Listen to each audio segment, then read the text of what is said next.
I'm Ashwin Vasavada, Deputy Project Scientist. I'm Matt Heverly, a Rover driver. And this is your Curiosity Rover Report.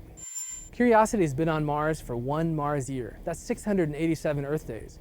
Our goal over that time was to find a habitable environment, and we did. We found a lake bed on Mars that we drilled into and found the ingredients and conditions that could have supported microbial life if life ever was on Mars. It hasn't all been smooth sailing for the rover on Mars. After we left Yellowknife Bay, where we did our first drilling, we noticed that the wheels were taking much more damage than we had expected. Sharp, embedded rocks in the surface of Mars were really giving trouble to our wheels.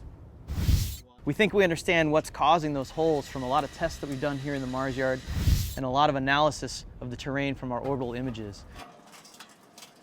One of the other things we've done here in the Mars yard to understand the wheel wear issue is we built a half of a rover that we're driving over the simulated terrain so we can watch how the wheels really wear. We think we've got new techniques to be able to drive the rover safely and identify some safe paths. Using our new driving techniques, we made it to a site called the Kimberley, where Curiosity drilled its third drill hole of the mission.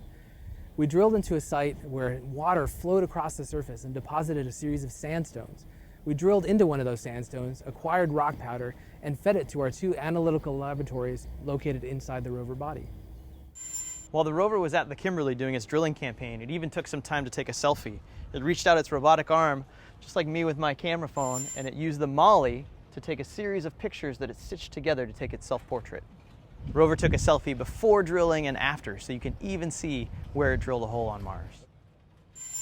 As we drive from the Kimberley to Murray Buttes at the base of Mount Sharp, we tried to identify the best path for the rover. This means driving through sand. We took the Scarecrow rover to the Mojave Desert, where we drove over similar sandy terrain to make sure that we know what's going to happen once we get there. The focus of the mission is really now on driving as we approach the base of Mount Sharp. In our first Martian year, we've driven almost 8 kilometers of total distance with the rover. We get a little bit closer to the base of that mountain every day. Over the next few months, the science team is really excited to get to Mount Sharp, where we think the layered rocks there have captured the major climate changes in Mars history.